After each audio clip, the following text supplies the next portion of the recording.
The real problem isn't money. Imagine two people. One earns a modest income but steadily builds wealth over time. The other earns a six-figure salary yet struggles with debt, stress, and financial insecurity. Why does this happen? Most people believe financial success is primarily about how much money you make. We assume that earning more automatically leads to a better financial life. But the first major lesson of Mind Over Money challenges this assumption.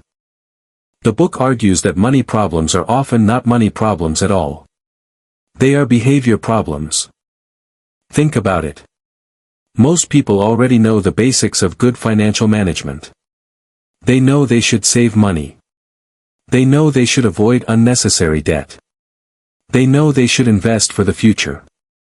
Yet millions of people fail to follow these simple principles. The question is why? The answer lies in psychology. Human beings are emotional creatures. We don't make decisions based purely on logic. Instead, our choices are influenced by habits, emotions, fears, beliefs, and past experiences. For example, someone may understand the importance of saving money. Yet every time they feel stressed, they go shopping to feel better. Another person may know they should invest, but fear of losing money prevents them from taking action.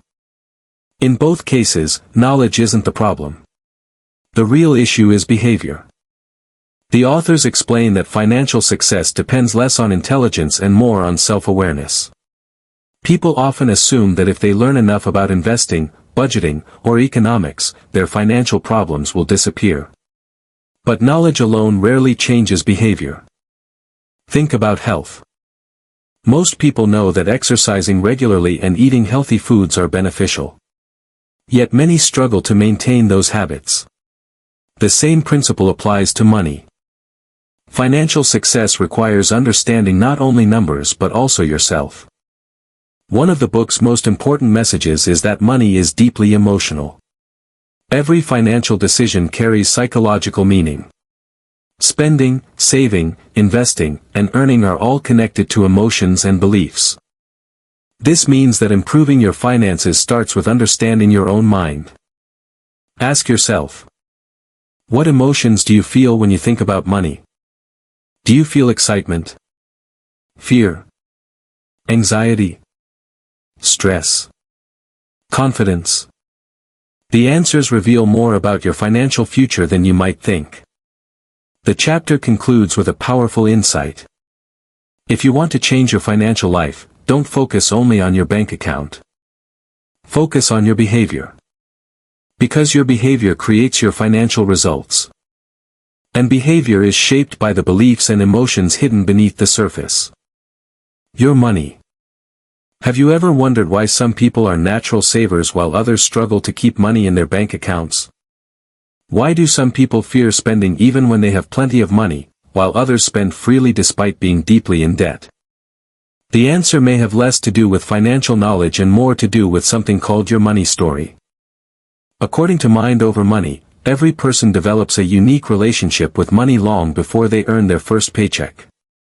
This relationship begins in childhood.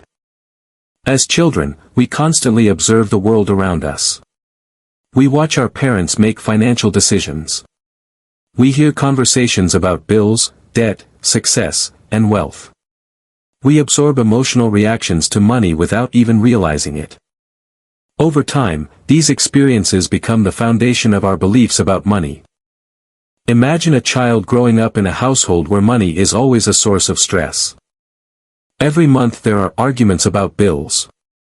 Parents constantly worry about expenses. The child hears phrases like, "We can't afford that. Money is hard to earn. Rich people only care about themselves." Without realizing it, the child begins building a mental framework about money. Money becomes associated with anxiety, struggle, and conflict. Years later, that child becomes an adult. Although the circumstances may have changed, the emotional lessons often remain. Now imagine another child growing up in a household where money discussions are calm and constructive. Parents openly discuss saving, investing, and financial planning. Money is viewed as a tool rather than a source of fear. This child may develop a completely different relationship with money. The important point is that neither child consciously chooses these beliefs. The beliefs are absorbed naturally through observation and experience. This is what the authors call a money story. A money story is the collection of beliefs, assumptions, and emotional associations you have about money. And these stories can be incredibly powerful. Many adults spend decades following money rules they learned in childhood without ever questioning them. For example, someone may believe that wealthy people are greedy. As a result, they may unconsciously avoid financial success because success feels morally wrong. Another person may believe that financial security is impossible. Even after achieving success, they continue feeling anxious because their old story remains unchanged. The book encourages readers to become investigators of their own financial history. Ask yourself, what messages did your family communicate about money? Was money discussed openly or kept secret? Did your parents save regularly or spend impulsively? Was wealth admired or criticized? Did money create happiness or stress within your home? These questions may seem simple, but they often reveal patterns that still influence behavior today. Many people discover that their financial habits are not random at all. They are repeating lessons learned years ago. The authors emphasize that awareness is the first step toward change. You cannot rewrite a story that you don't recognize. Once you identify your money story, you gain the ability to challenge it. Maybe you've always believed that you're bad with money. But is that actually true? Or is it simply a label you accepted years ago? Maybe you've convinced yourself that financial success is only for lucky people. But where did that belief come from? Who taught you that? And most importantly, does that belief serve you today? One of the most empowering ideas in this chapter is that money stories are not permanent. They can be rewritten. The beliefs you inherited are not necessarily the beliefs you must keep. You have the ability to create a healthier, more empowering relationship with money. This doesn't happen overnight. It requires self-awareness, reflection, and intentional change. But it is possible. The chapter concludes with a powerful lesson. Your financial future is not determined solely by your income, education, or circumstances. It is also influenced by the story you tell yourself about money. And once you become aware of that story, you gain the power to write a new one. The hidden programming of your financial life. Imagine that somewhere deep inside your mind, there is a hidden script. You didn't write it consciously. You didn't choose it. Yet every day, it influences how you spend, save, invest, and think about money. This invisible programming is what the authors of Mind Over Money call money scripts. Money scripts are deeply held beliefs about money that operate below the level of conscious awareness. They act like mental shortcuts. Without realizing it, we use them to make financial decisions every day. The fascinating part is that many of these scripts were formed during childhood. They were created through observation, family experiences, cultural messages, and emotional events. Over time, these beliefs became so familiar that we stopped questioning them. Instead, we accepted them as truth. The problem is that not all money scripts are healthy. Some help us build wealth and security. Others quietly sabotage our financial future. Let's explore the 4 major money scripts discussed in the book. Money avoidance. The first script is called money avoidance. People with this script often hold negative beliefs about wealth and financial success. They may believe things like, money is bad. Rich people are greedy. You shouldn't care too much about money. Wanting wealth is selfish. At first glance, these beliefs may seem harmless. But they can create serious financial challenges. Imagine someone who unconsciously believes wealthy people are immoral. What happens when that person begins earning more money? A conflict appears. Part of them wants financial success. Another part associates wealth with something negative. As a result, they may unknowingly sabotage opportunities. They might undercharge for their services. Avoid asking for raises. Ignore investment opportunities. Or make poor financial decisions that keep them from accumulating wealth. The authors explain that money itself is neither good nor bad. Money is simply a tool.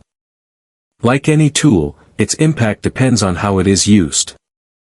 When people release negative assumptions about money, they often become more comfortable pursuing financial goals. Money worship. The second script is money worship. This belief can be summarized in one simple sentence. More money will make me happy. Many people fall into this trap. They believe that once they reach a certain income level, all their problems will disappear. They imagine that financial success will bring lasting happiness, confidence, and fulfillment. The problem is that reality rarely works this way. Research consistently shows that while money can improve comfort and reduce stress, it cannot solve every emotional problem. Someone who feels lonely without money may still feel lonely after becoming wealthy. Someone who lacks purpose will not automatically discover purpose through a larger bank account. Yet many people continue chasing the next financial milestone. When they reach one goal, another appears. The cycle never ends. The authors warn that money worship can lead to overwork, burnout, and chronic dissatisfaction. Because happiness is always postponed into the future. The lesson here is simple. Money can improve your life. But it should never become your entire definition of success. Money status. The third script is money status. People with this script often connect their self-worth to their net worth.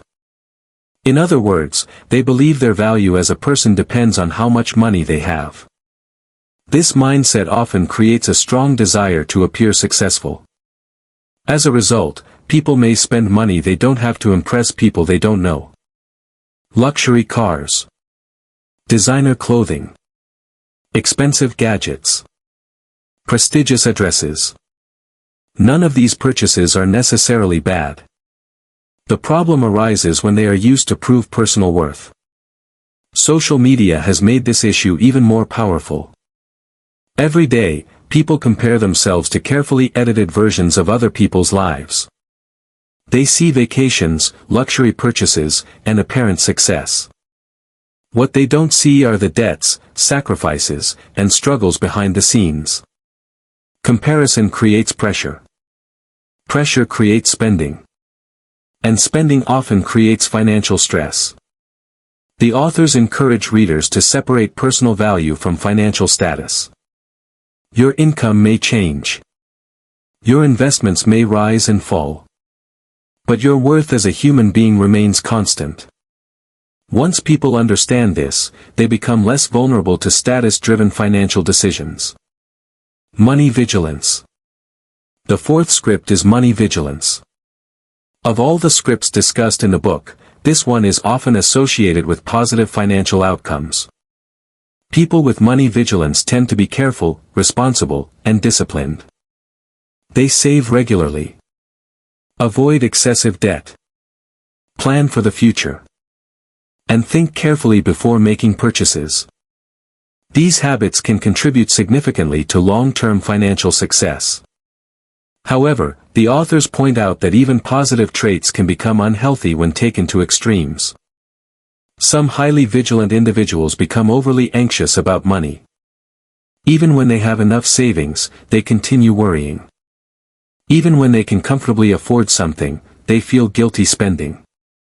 Instead of using money as a tool for life, they become trapped in constant fear of financial loss.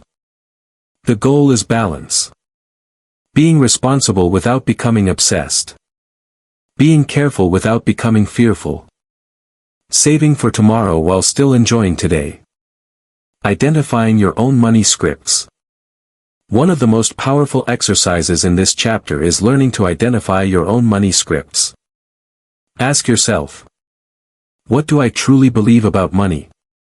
What emotions arise when I think about wealth?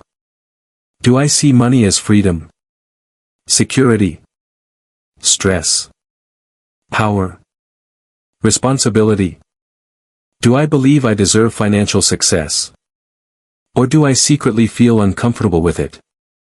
These questions can reveal beliefs that have been operating in the background for years. The moment you recognize a script, you gain the ability to challenge it. You can ask, is this belief actually true? Where did it come from? Does it help me create the life I want? Or is it holding me back? This process is not about blaming parents, culture, or past experiences. It is about gaining awareness. Because awareness creates choice. And choice creates change. Key lesson of this chapter. The central message of this chapter is powerful. Many financial decisions are not driven by logic. They are driven by hidden beliefs. These beliefs shape behavior. Behavior shapes outcomes. If you want to change your financial future, you must first understand the scripts that are controlling your financial present. Only then can you replace limiting beliefs with healthier and more empowering ones. Why emotions control money. Imagine you're standing in front of two buttons. One button represents logic. The other represents emotion. Which one do you think controls most of your financial decisions? Most people would like to believe it's logic. After all, money seems like a numbers game. Budgets. Investments. Savings. Interest rates. Debt. These are mathematical concepts. So naturally, we assume financial decisions are based on reason and careful analysis. But according to Mind Over Money, the reality is very different. Money may involve numbers, but human beings are emotional creatures. And emotions often have more influence over our financial decisions than logic ever does. This chapter explores one of the most important truths about personal finance. People don't always make financial decisions based on what's best for them. They often make decisions based on how they feel in the moment. The illusion of rational thinking. Most of us believe we're rational. We like to think we carefully evaluate options before making decisions. But psychologists have discovered that emotions frequently guide behavior first. Logic often comes afterward to justify the decision. Think about impulse purchases. Have you ever bought something you didn't really need? At the time, it felt like a good idea. Maybe you convinced yourself that it was a special opportunity.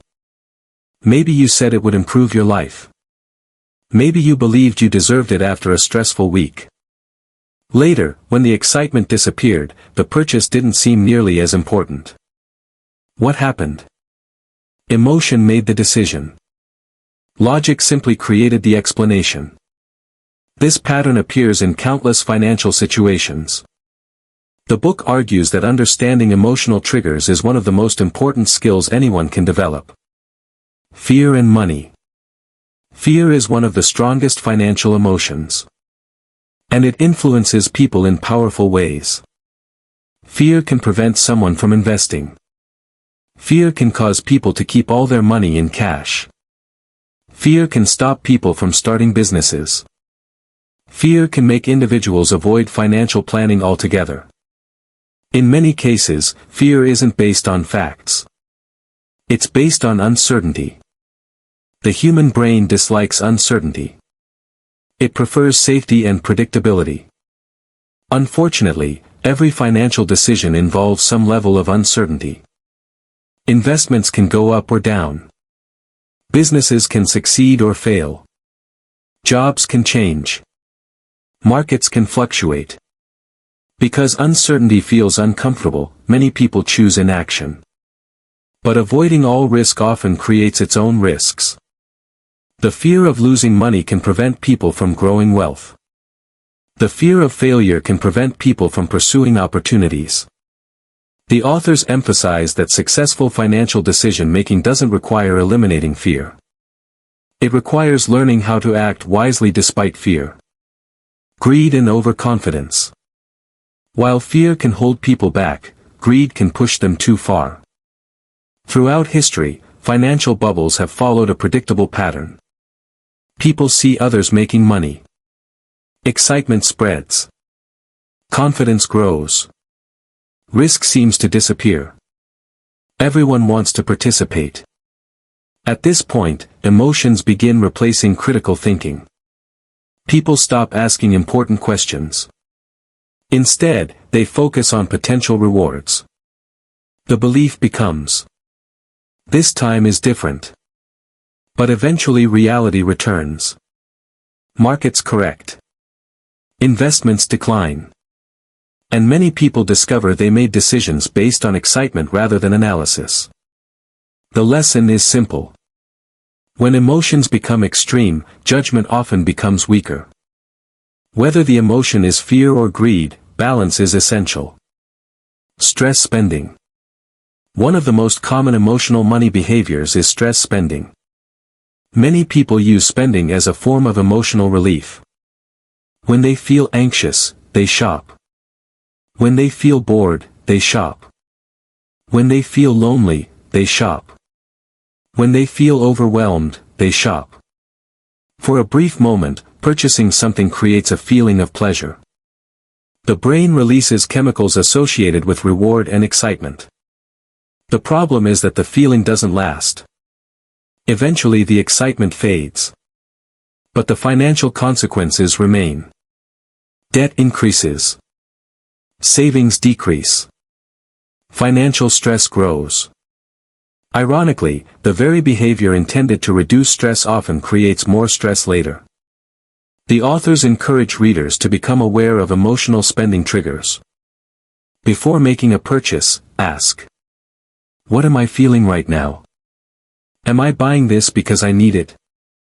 Or because I'm trying to change my emotional state?" This simple question can prevent many costly mistakes. The role of envy. Another powerful emotion influencing financial decisions is envy. Human beings naturally compare themselves to others. Thousands of years ago, comparison may have helped people survive. Today, it often creates financial pressure. Social media has amplified this tendency dramatically. Every day, people are exposed to images of luxury vacations, expensive cars, beautiful homes, and seemingly perfect lifestyles. The problem is that we compare our real lives to someone else's highlight reel. We see their successes. We rarely see their struggles. This creates a dangerous illusion. People begin feeling behind. They start chasing appearances. They spend money not because they truly want something, but because they want to keep up with others. The result is often unnecessary financial strain. The book reminds readers that comparison is one of the fastest ways to undermine financial happiness. Someone will always have more. Someone will always appear more successful. If happiness depends on outperforming everyone else, satisfaction becomes impossible. Emotional investing. The stock market provides one of the clearest examples of emotional decision-making. When markets rise, investors feel optimistic. News headlines celebrate success. Confidence grows. People rush to buy. Then markets decline. Fear spreads. Negative headlines dominate. Panic takes over. People rush to sell. Ironically, this behavior often causes investors to buy high and sell low. The exact opposite of what creates long-term success. The problem isn't intelligence. Many highly educated people make these mistakes. The problem is emotional reaction. Successful investors often follow a different approach. They create a plan. They accept that markets fluctuate. And they avoid making major decisions during periods of extreme emotion. The authors argue that emotional discipline is often more valuable than financial expertise. Developing emotional awareness. The solution isn't to eliminate emotions. That's impossible. Emotions are a natural part of being human. Instead, the goal is awareness. When you understand your emotional patterns, you gain the ability to respond rather than react. You begin noticing when fear is influencing decisions, when excitement is clouding judgment, when stress is driving spending, when comparison is creating dissatisfaction. Awareness creates a pause. And within that pause lies the power to make better choices. The authors suggest developing simple habits. Pause before major purchases. Avoid making financial decisions during intense emotional states. Create financial plans in calm moments. Review decisions objectively. And most importantly, recognize that emotions are temporary. A feeling that seems overwhelming today may disappear tomorrow. But financial decisions can have long-lasting consequences. Key lesson of this chapter. The central message of this chapter is powerful. Money decisions are rarely just money decisions. They are emotional decisions.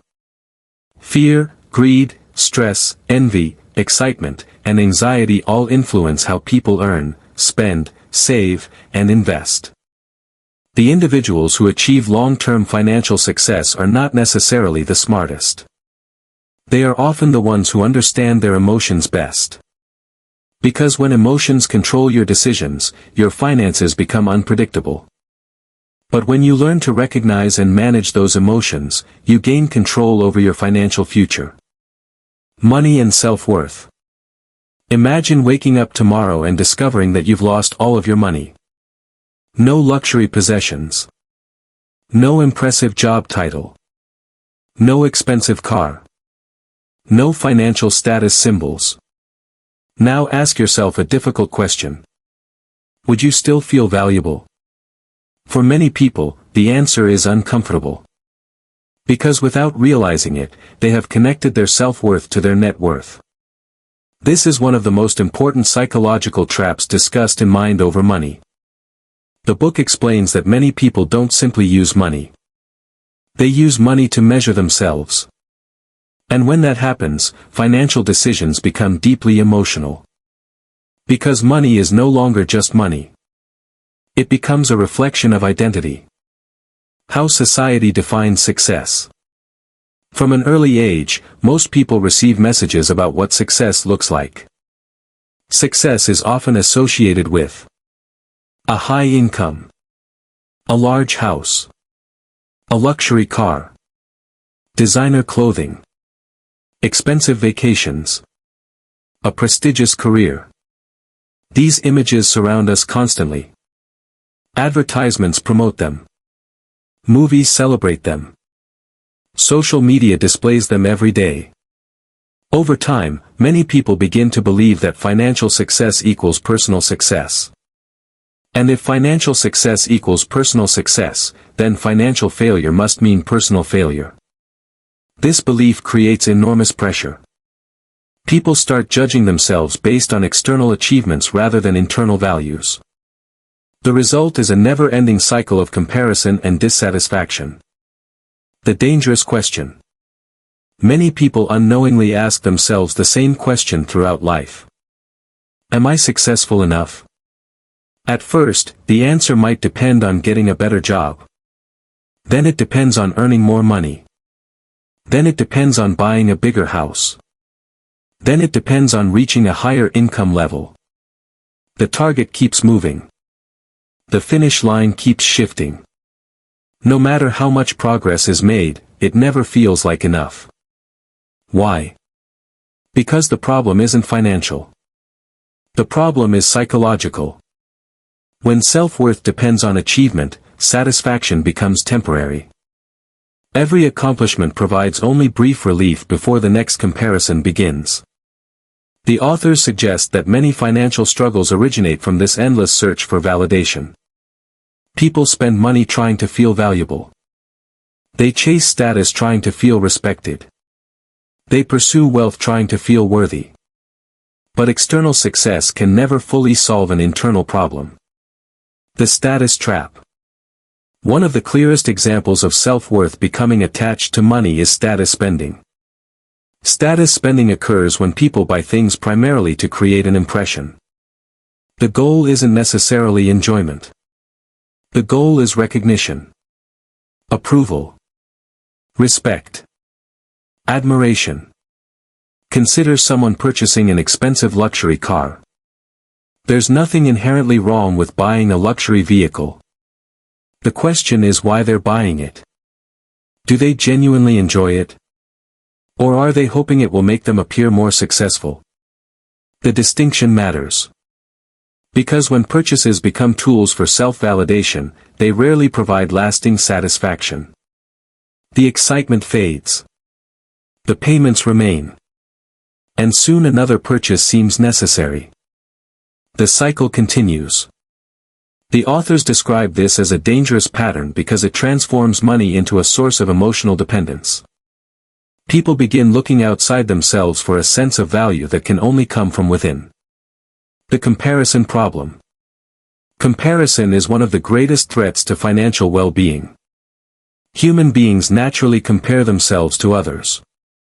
But modern technology has taken this tendency to an entirely new level. Every day, people scroll through carefully edited images of success. Beautiful homes. Luxury vacations. Expensive purchases. Career achievements. Perfect-looking lifestyles. What they don't see are the struggles behind the scenes. The debt. The stress. The failures. The sacrifices. The uncertainty. As a result, comparisons are often based on incomplete information. Yet they still influence behavior. Someone who was perfectly satisfied with their car may suddenly want a new one. Someone comfortable with their income may suddenly feel inadequate. Someone who was grateful for their life may suddenly feel behind. The authors remind readers that comparison changes the focus from gratitude to deficiency. Instead of appreciating what they have, people become obsessed with what they lack. And this mindset often leads to poor financial decisions. Why more money isn't always the answer. Many people believe that financial insecurity comes from not having enough money. Sometimes that's true. But the book points out that emotional insecurity can exist at every income level. There are people with modest incomes who feel content and secure. And there are wealthy individuals who constantly worry they don't have enough. This observation reveals something important. Financial security and emotional security are not always the same thing. Money can solve many practical problems. It can provide comfort, opportunity, freedom, and stability. But it cannot automatically create self-esteem. It cannot automatically create confidence. And it cannot automatically create self-worth. These qualities must be developed internally. Without them, even great financial success may feel empty. Building a healthier identity. The authors encourage readers to separate identity from financial performance. This means recognizing that your income is not your identity. Your possessions are not your identity. Your job title is not your identity. Your bank account is not your identity. These things may describe parts of your life. But they do not define your value as a human being. When people understand this distinction, something powerful happens. Financial setbacks become easier to handle. Failures become opportunities to learn. Success becomes something to enjoy rather than something to prove. And money returns to its proper role. A tool. Not a measure of personal worth. Defining success for yourself. One of the most important exercises suggested by this chapter is creating your own definition of success.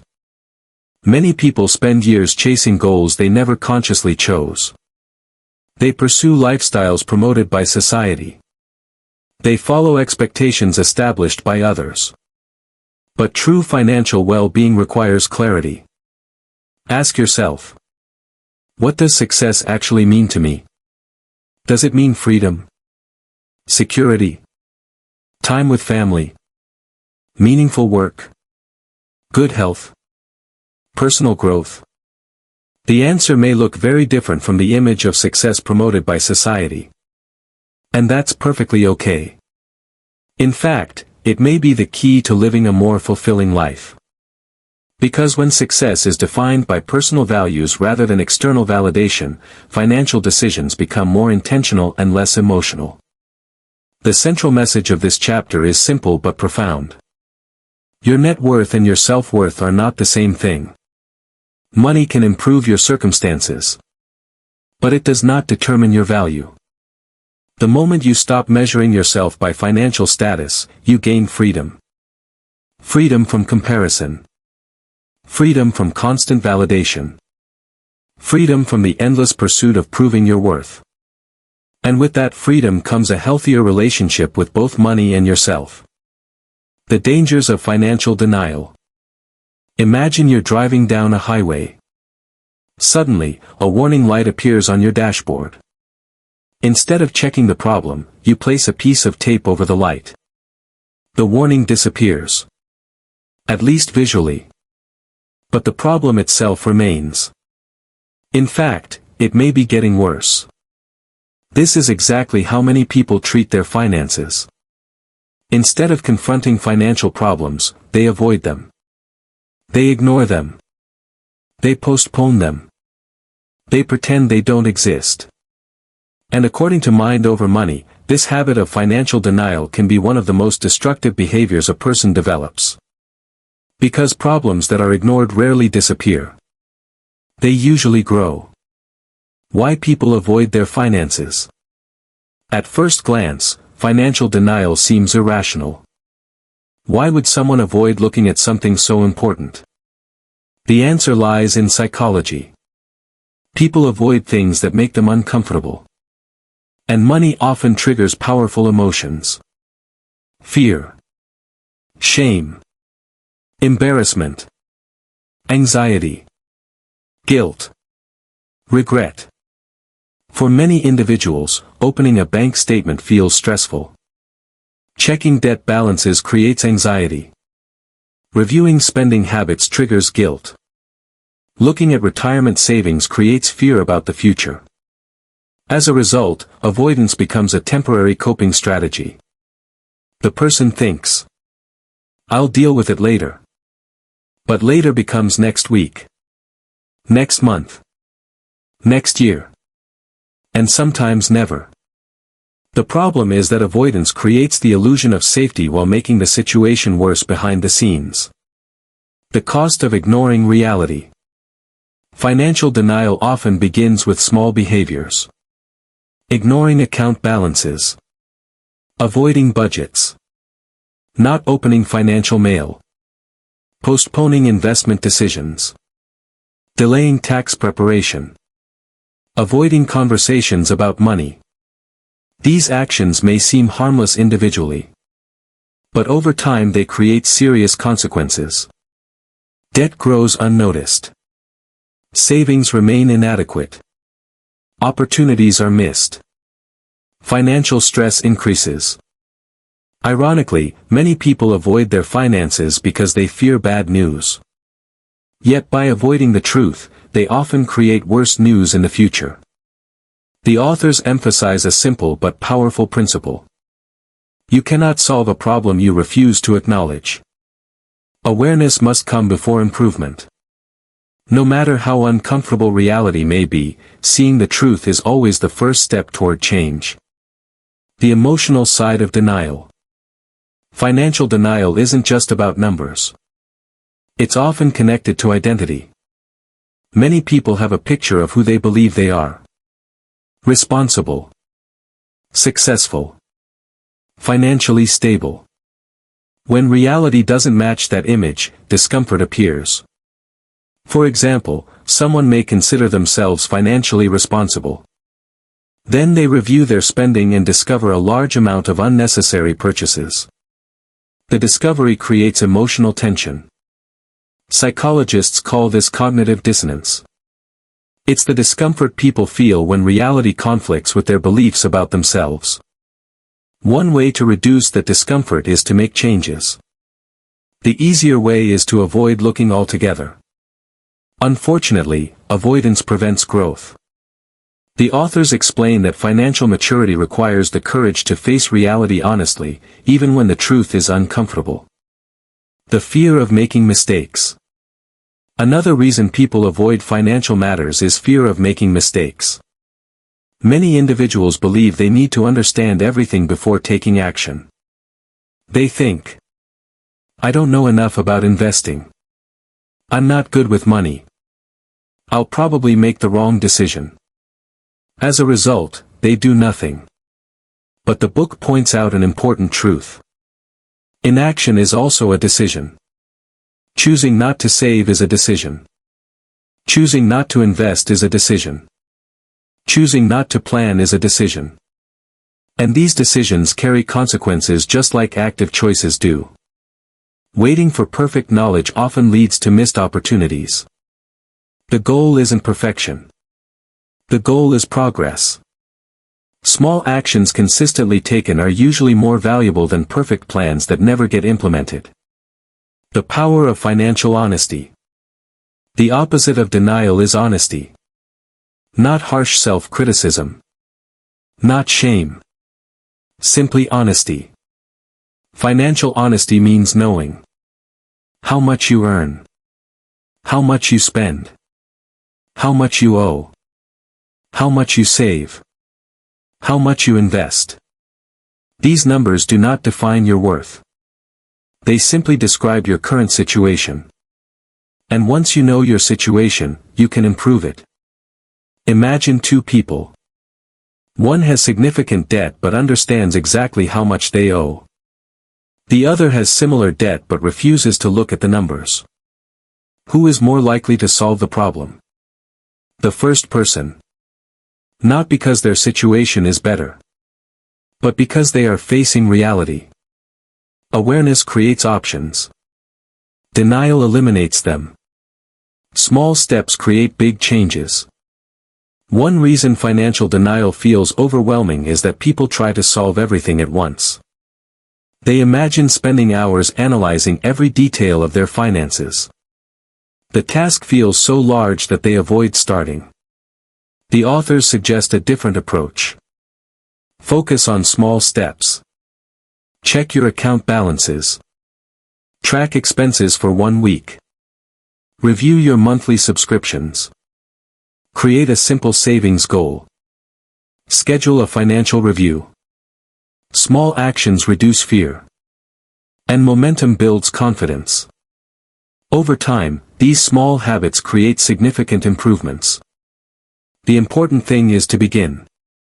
Because clarity almost always reduces anxiety more effectively than avoidance. Replacing fear with knowledge. Many financial fears become smaller once they are examined. The unknown is often scarier than reality. A person may spend months worrying about their finances. Then they finally sit down, review everything, and discover the situation is manageable. Or perhaps the situation is serious. Even then, knowing the truth allows them to create a plan. Without information, fear grows. With information, solutions become possible.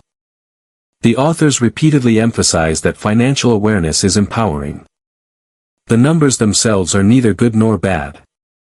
They are simply information. And information gives you the ability to make better decisions. Building a habit of awareness. Financial awareness should not be a one-time event. It should become a regular habit. Successful people don't necessarily monitor their finances obsessively. But they stay informed. They know where they stand. They review progress. They make adjustments when necessary. Most importantly, they don't allow fear to keep them in the dark. This habit creates confidence. Not because everything is perfect, but because they know what's happening. And when you know what's happening, you're far more capable of responding effectively. Key lesson of this chapter. The central message of this chapter is simple. Avoiding financial reality does not improve financial reality. Denial may provide temporary comfort, but awareness creates lasting solutions. Every financial problem becomes easier to manage once it is acknowledged. Every goal becomes easier to reach once it is clearly defined. And every improvement begins with a willingness to face the truth. No matter where you are financially today, clarity is your ally. Because the moment you stop avoiding reality is the moment you begin taking control of it. Healing your relationship with money. Imagine carrying a heavy backpack every day. Inside are years of beliefs, fears, habits, and emotional experiences. At first, you barely notice the weight. You've carried it for so long that it feels normal. But over time, it affects every step you take. According to Mind Over Money, many people carry a similar burden in their financial lives. The burden isn't debt. It isn't income. It isn't the economy. It's their relationship with money. And until that relationship is healed, financial success often feels difficult, stressful, or incomplete. This chapter explores one of the book's most important ideas. True financial transformation begins internally before it appears externally. Changing your bank account is important. But changing your mindset is often where lasting change begins. Understanding your current relationship with money. Most people spend years managing money without ever examining how they feel about it. Yet emotions influence almost every financial decision. Think about your own relationship with money. When you hear the word money, what emotions appear? Do you feel confidence? Fear? Excitement? Stress? Security? Anxiety? There is no right or wrong answer. The goal is awareness. Because many financial behaviors are simply symptoms of deeper emotional patterns. Someone who constantly overspends may not have a spending problem. They may have an emotional coping strategy. Someone who refuses to spend money may not be financially responsible. They may be operating from fear. The authors encourage readers to look beneath the behavior and examine the emotional motivations underneath. Because lasting change happens when causes are addressed, not just symptoms. Identifying limiting beliefs. One of the most powerful steps in healing your relationship with money is identifying limiting beliefs. These are beliefs that restrict growth and create unnecessary obstacles. Examples include: I'll never be good with money. Rich people are selfish. I don't deserve financial success. Money causes problems. I'll never have enough. Many of these beliefs operate unconsciously. People rarely question them because they feel true. But feeling true and being true are not always the same thing. The authors suggest asking a simple question whenever you identify a financial belief. Where did this belief come from? Did you learn it from your parents? From society? From a painful experience? From a financial mistake? Understanding the origin of a belief often reduces its power. Because once a belief becomes visible, it can be challenged. And once it can be challenged, it can be changed. Rewriting the story. Earlier chapters introduced the idea of a money story. Now comes the important part. Rewriting it. Many people assume that because a belief has existed for years, it cannot change. The book argues otherwise. Beliefs are not permanent. They are learned. And anything learned can be relearned. For example, someone who believes, I always fail with money, can begin replacing that belief with, I can improve my financial skills through practice. Someone who believes, there is never enough money, can gradually adopt, I can make thoughtful decisions with the resources I have. Notice that these new beliefs are realistic. They are not fantasies. The goal is not blind optimism. The goal is creating beliefs that are both accurate and empowering. Developing financial self-awareness. Healing requires awareness. And awareness requires observation. The authors encourage readers to become curious about their financial behavior. Instead of judging yourself, observe yourself. Notice patterns. Notice triggers. Notice habits. Ask questions like, what situations cause me to overspend? When do I feel most anxious about money? What financial decisions make me feel confident? What behaviors repeatedly create problems? Curiosity is more effective than criticism. Many people respond to financial mistakes with self-judgment. They call themselves irresponsible, lazy, bad with money. But self-criticism rarely creates lasting improvement. Awareness, on the other hand, creates understanding. And understanding creates change. The power of small habits. One of the biggest mistakes people make is waiting for dramatic transformation. They imagine changing their entire financial life overnight. Creating perfect budgets. Eliminating every bad habit. Becoming completely disciplined.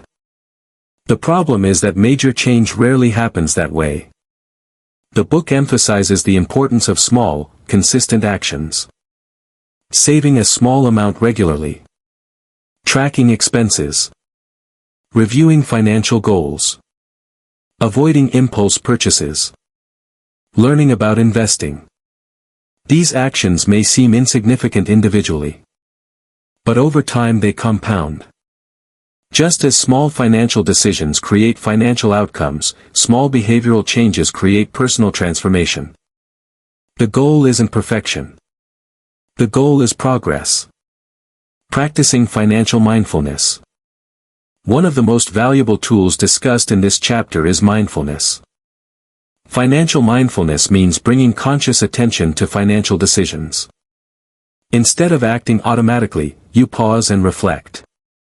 Before making a purchase, ask, why am I buying this? What need am I trying to satisfy? Will this purchase genuinely improve my life? Or am I responding to an emotion? This simple pause can prevent many costly mistakes. Mindfulness doesn't mean never spending money. It means spending intentionally. When people spend with awareness, they often discover that many purchases were driven by emotions rather than genuine needs. Over time, mindful spending creates greater satisfaction because purchases become aligned with values rather than impulses. Forgiving past mistakes. An often overlooked part of financial healing is forgiveness. Many people carry shame about past financial decisions. Maybe they accumulated debt. Made poor investments. Overspent. Missed opportunities. Or delayed important financial decisions. These experiences can create lasting regret. The problem is that shame often keeps people stuck. Instead of learning from mistakes, they become trapped by them. The authors encourage a healthier approach. Learn the lesson. Accept the experience. Move forward. Every financially successful person has made mistakes.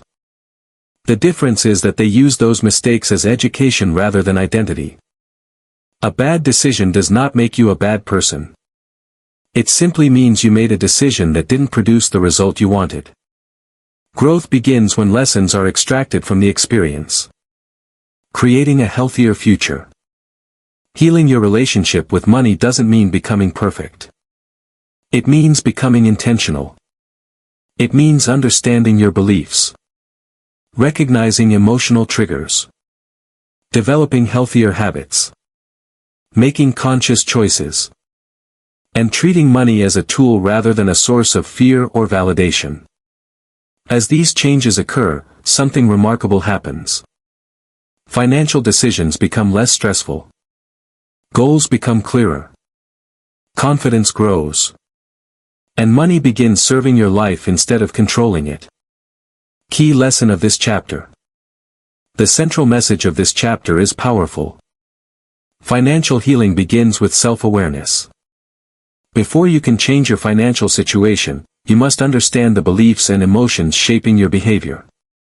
By identifying limiting beliefs, developing mindfulness, building healthier habits, and forgiving past mistakes, you create the foundation for lasting financial success. Because true wealth is not just about having more money. It's about having a healthier relationship with money. And that relationship begins in the mind. Building long-term financial health. And the process of healing our relationship with money. Now we arrive at the most important question of all. How do we turn these insights into lasting financial success? Because knowledge alone doesn't create results. Understanding your psychology is valuable. But transformation happens when understanding becomes action. The myth of overnight success. One of the biggest misconceptions about wealth is that it happens quickly. People often see successful individuals and assume they discovered a secret shortcut. But in reality, long-term financial success is usually built slowly. It's the result of thousands of small decisions made consistently over time. Saving a portion of income. Avoiding unnecessary debt. Investing regularly. Living below one's means. Making thoughtful purchases. These actions rarely seem exciting in the moment. But they create extraordinary results when repeated year after year. The book emphasizes that financial health is not created by occasional bursts of discipline. It is created by consistent habits. Focusing on what you can control. Many people spend enormous amounts of energy worrying about things they cannot control. The economy. Interest rates. Stock market fluctuations. Government policies. Global events. While these factors certainly matter, obsessing over them often creates unnecessary stress. The authors encourage readers to focus on what they can control. Your spending habits. Your savings rate. Your investment behavior. Your financial education. Your long-term goals. Your emotional responses. These are the areas where meaningful progress occurs. Financial confidence grows when attention shifts away from uncontrollable events and toward controllable actions. The importance of consistency. Consistency may not be exciting. But it is incredibly powerful. Many people underestimate the impact of small actions repeated over time. Imagine saving a modest amount every month. At first, the progress appears slow. The results seem insignificant. But months become years. Years become decades. And eventually, the power of consistency becomes impossible to ignore. The same principle applies to financial habits. A single responsible decision won't transform your future. Neither will a single mistake destroy it. What matters is the overall pattern. Repeated actions create outcomes. Repeated habits create lifestyles. Repeated choices create financial futures. Developing emotional discipline. Throughout this book, one lesson has appeared repeatedly. Emotions influence money. Fear. Greed. Stress. Comparison. Anxiety. Excitement. All of these emotions can affect financial decisions. Long-term financial health requires emotional discipline. Not emotional perfection. Discipline. This means learning to pause before reacting. It means avoiding major financial decisions during emotional highs and lows. It means sticking to plans when emotions encourage impulsive behavior. The authors argue that emotional discipline is often more valuable than financial intelligence. Because even the best financial plan can fail if emotions consistently override it. Defining your own version of wealth. One of the most important lessons in Mind Over Money is that wealth is personal. Many people spend years chasing someone else's definition of success. They pursue larger incomes. Bigger houses. More possessions. Higher status.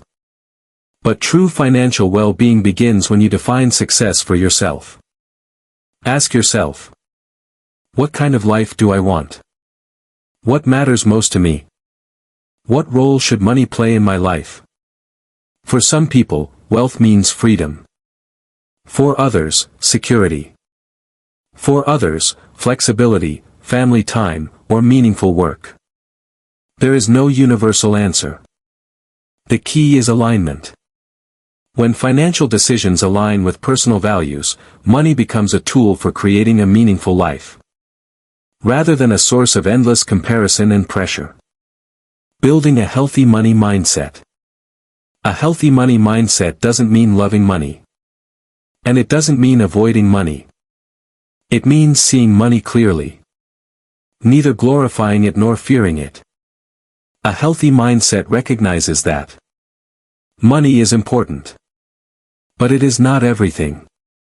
Money can solve many practical problems, but it cannot solve every emotional problem. Money is a tool, not an identity, not a measure of worth, not a source of permanent happiness. People who understand this tend to make better financial decisions because their choices are guided by purpose rather than emotion. The compound effect of better decisions.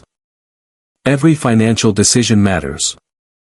Not because any single choice is life-changing, but because choices compound. A small improvement today can create significant results tomorrow. Reading one financial book. Saving a little more. Reducing unnecessary spending. Learning a new skill. Creating a financial plan. These actions seem small. Yet over time they create momentum. And momentum creates transformation. The authors repeatedly emphasize that meaningful change rarely comes from dramatic action. It comes from consistent action. As we reach the end of this journey through Mind Over Money, one truth stands above all others. Financial success is not just about money. It's about behavior. It's about psychology. It's about awareness. Throughout this book, we've discovered that hidden beliefs influence financial decisions. Childhood experiences shape money habits. Emotions affect spending and investing. Self-worth becomes entangled with financial status. And avoidance often creates bigger problems than the ones we're trying to escape. But we've also learned something incredibly hopeful. These patterns can change. Money scripts can be rewritten. Limiting beliefs can be challenged. Financial habits can be improved. And relationships with money can heal. The path to financial well-being does not begin with a bigger paycheck. It begins with greater self-awareness. Because when you understand how you think about money, you gain the power to change how you behave with money. And when behavior changes, results eventually follow.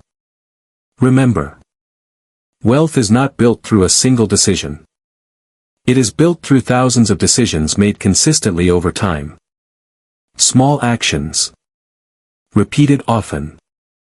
Guided by awareness. Supported by discipline. And aligned with your values. That is the true message of Mind Over Money. Not simply how to earn more, but how to think better. Because in the end, the quality of your financial life is shaped not only by the money you have, but by the mindset you bring to it. Thank you for joining me on this complete summary of Mind Over Money. If you found value in this video, be sure to like, subscribe, and share your biggest lesson from the book in the comments below. And remember, master your mind, and you'll be far more capable of mastering your money. See you in the next video.